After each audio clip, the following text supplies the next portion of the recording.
जय श्री राम। श्रीमद् भगवद गीता का 14वां अध्याय श्लोक संख्या 14। तो इस प्रकार तीनों गुणों की वृद्धि के भिन्न भिन्न लक्षण बतलाकर अब 2 श्लोकों में उन गुणों में से किस गुण की वृद्धि के समय मरकर मनुष्य किस गति को प्राप्त होता है यह बतलाया गया है।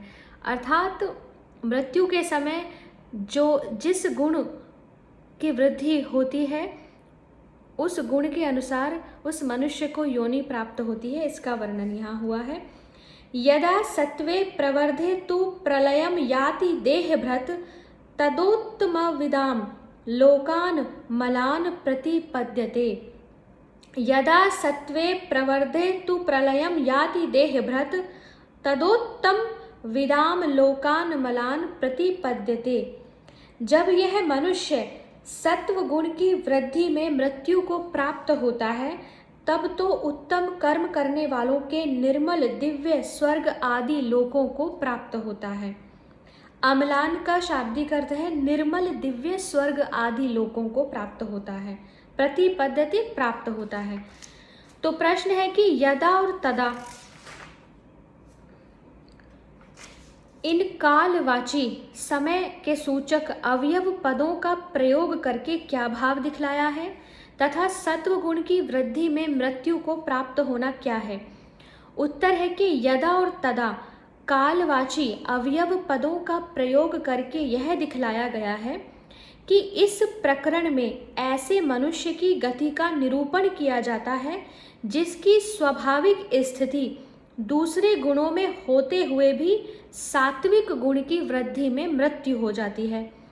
ऐसे मनुष्य में जिस समय पूर्व संस्कार आदि किसी कारण से सत्व गुण बढ़ जाता है, अर्थात जिस समय 11वें श्लोक के वर्णनानुसार उसके समस्त शरीर इंद्रिय अंतःकरण में प्रकाश और ज्ञान उत्पन्न हो जाता है, उस समय स्थूल शरीर से मन इंद्रिय और प्राणों के सहित जीवात्मा का संबंध विच्छेद हो जाना ही सत्व गुण की वृद्धि में मृत्यु को प्राप्त होना है। मृत्यु क्या है? जब जीवात्मा स्थूल शरीर से मन इंद्रिय से उसका और प्राणों से उसका संबंध विच्छेद हो जाए। दूसरा प्रश्न है देहभृत पद के प्रयोग का क्या भाव है। देहभृत का शाब्दिक अर्थ है यह मनुष्य। इसका उत्तर है कि देहभृत पद का प्रयोग करके यह भाव दिखलाया गया है कि जो यह देहधारी है, यह मनुष्य है, जिनकी शरीर में अहमता और ममता है, उन्हीं की पुनर्जन्म रूप भिन्न भिन्न गतियां होती हैं। जिनका शरीर में अभिमान नहीं है, ऐसे जीवन मुक्त महात्माओं का आवागमन नहीं होता। प्रश्न है कि लोकान के साथ अम्लान विशेषण देने का तथा उत्तम विदाम पद के प्रयोग का क्या भाव है।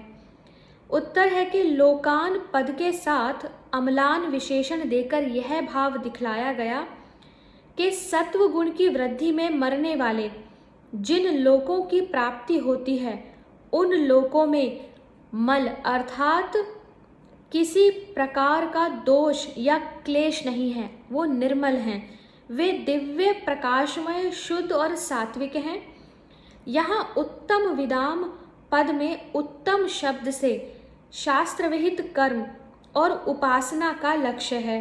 उनको जानने वाले यानी निष्काम भाव से करने वाले मनुष्य उत्तम विद कहलाते हैं। उत्तम कर्म करने वालों को उत्तम विदान कहा गया। उनको जानने वाले यानी निष्काम भाव से करने वाले मनुष्य उत्तम विद कहलाते हैं।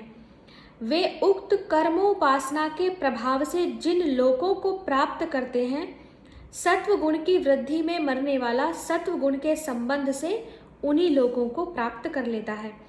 अर्थात जब जो निष्काम भाव से कर्म करते हैं, उत्तम कर्म करते हैं, वे व्यक्ति जिस गति को प्राप्त होते हैं वही गति उस व्यक्ति को भी मिलती है जो मृत्यु के समय सत्व गुण में होता है। श्लोक संख्या 15। रजसी प्रलयम गत्वा कर्म संगिषु जायते तथा प्रलीन स्तमसी मूढ़ योनिषु जायते। रजसी प्रलयम गत्वा कर्म संगीषु जायते तथा प्रलीनस्तमसि मूढ़ योनिषु जायते। अर्थात रजसी रजोगुण के बढ़ने पर, प्रलयम मृत्यु को, गत्वा प्राप्त होकर, कर्म संगीषु कर्मों की आसक्ति वाले मनुष्यों में, जायते उत्पन्न होता है। इस श्लोक का अर्थ है कि रजोगुण के बढ़ने पर मृत्यु को प्राप्त होकर कर्मों की आसक्ति वाले मनुष्यों में उत्पन्न होता है। चूंकि रजोगुण के बढ़ने का लक्षण ही यह है कि कर्मों में बहुत आसक्ति होगी, बहुत धन संग्रह का लोभ होगा, मन चंचल होगा, अशांत होगा। तो जिस व्यक्ति की मृत्यु के समय उसमें रजोगुण की वृद्धि होगी, वह कर्मों की आसक्ति वाले मनुष्यों में पैदा होता है। और तमोगुण के बढ़ने पर मरा हुआ मनुष्य कीट, पशु आदि मूढ़ योनियों में उत्पन्न होता है। दूसरा प्रश्न है कि रजोगुण की वृद्धि में मृत्यु को प्राप्त होना क्या है, तथा कर्म संगीषु कर्मों से संग करना, कर्मों से आसक्ति करना, इस पद का क्या अर्थ है और उनमें जन्म लेना क्या है।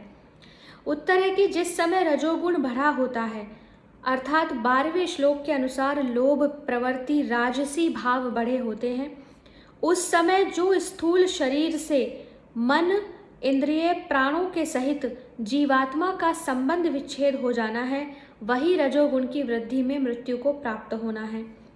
कर्म और उनके फलों में जिनकी आसक्ति है, उन मनुष्यों को कर्म संगी कहते हैं।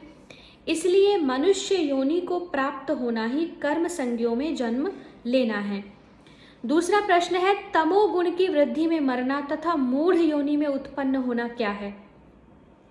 जिस समय में तमोगुण बढ़ा हो, अर्थात 13वें श्लोक के अनुसार अप्रकाश, अप्रवृत्ति, प्रमाद ये तामस भाव बढ़े हुए हों, उस समय जो स्थूल शरीर से मन, इंद्रियों, प्राणों के सहित जीवात्मा का संबंध विच्छेद हो जाना है, वही तमोगुण की वृद्धि में मृत्यु को प्राप्त होना है।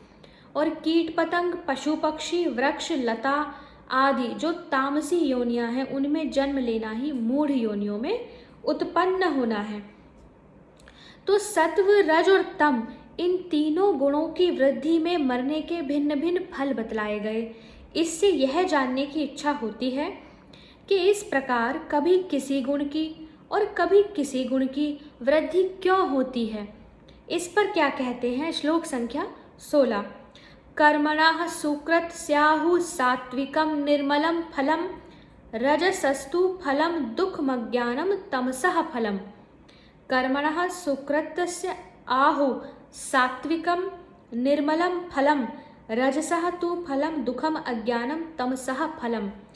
अर्थात श्रेष्ठ कर्म का तो सात्विक अर्थात सुख, ज्ञान, वैराग्य आदि निर्मल फल कहा है। राजस कर्म का फल दुख और तामस कर्म का फल अज्ञान कहा है। यह प्रश्न है कि सुकृतस्य विशेषण के सहित कर्मणः पद कौन से कर्मों का वाचक है और उनका सात्विक और निर्मल फल क्या है। सुकृत का अर्थ है श्रेष्ठ। इसका उत्तर है कि जो शास्त्र विहित कर्तव्य कर्म निष्काम भाव से किए जाते हैं, उन सात्विक कर्मों को यहाँ सुकृतस्य विशेषण के सहित कर्मण पद से बताया गया। ऐसे कर्मों के संस्कारों से अंतःकरण में जो ज्ञान, वैराग्य आदि निर्मल भावों का बार बार प्रादुर्भाव होता है और मरने के बाद जो दुख और दोषों से रहित दिव्य प्रकाशमय लोकों की प्राप्ति होती है, वही उनका सात्विक और निर्मल फल है। अर्थात जो शास्त्र विहित निष्काम भाव से किए जाने वाले कर्म हैं, वे ही सुकृत कर्म हैं और इन्हीं कर्मों के संस्कारों से अंतःकरण में ज्ञान और वैराग्य जैसे निर्मल भावों का प्रादुर्भाव होता है और मरने के बाद दुख और दोषों से रहित एक दिव्य प्रकाश में लोक की प्राप्ति होती है। यही इस सुकृत कर्म का सात्विक और निर्मल फल है। दूसरा प्रश्न है राजस कर्म कौन से हैं और उनका फल दुख किस प्रकार है। तो जो कर्म भोगों की प्राप्ति के लिए अहंकार पूर्वक बहुत परिश्रम से किए जाते हैं, वे राजस हैं। ऐसे कर्मों के करते समय तो परिश्रम रूप दुख होता ही है, परंतु उसके बाद भी वे दुख ही देते रहते हैं। उनके संस्कारों से अंतःकरण में बार बार भोग, कामना, लोभ, प्रवृत्ति आदि राजसी भाव स्फुरित होते हैं, जिससे मन विक्षिप्त होकर अशांति और दुखों से भर जाता है। उन कर्मों के फलस्वरूप जो भोग प्राप्त होते हैं वे भी अज्ञान से सुख रूप दिखने पर ही वस्तुतः दुख रूप ही होते हैं, और फल भोगने के लिए जो बार बार जन्म मरण के चक्र में पड़े रहना पड़ता है वह तो महान दुख है ही। तो राजसी कर्म वह है जिसका परिणाम भी दुख है, जिसको करते हुए भी दुख है। इस प्रकार उनका जो कुछ भी फल मिलता है सब दुख रूप ही होता है।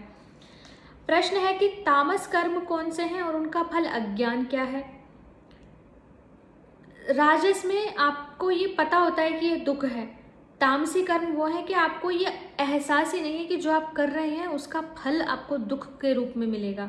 इतनी अज्ञानता आपके अंदर होती है, हमारे अंदर होती है। तो जो कर्म बिना सोचे समझे मूर्खतावश किए जाते हैं, जिनमें हिंसा आदि दोष भरे रहते हैं, वे तामस हैं। उनके संस्कारों से अंतःकरण में मोह बढ़ता है और मरने के बाद जिन योनियों में तमोगुण की अधिकता होती है ऐसी जड़ योनियों की प्राप्ति होती है, वही उसका फल अज्ञान है।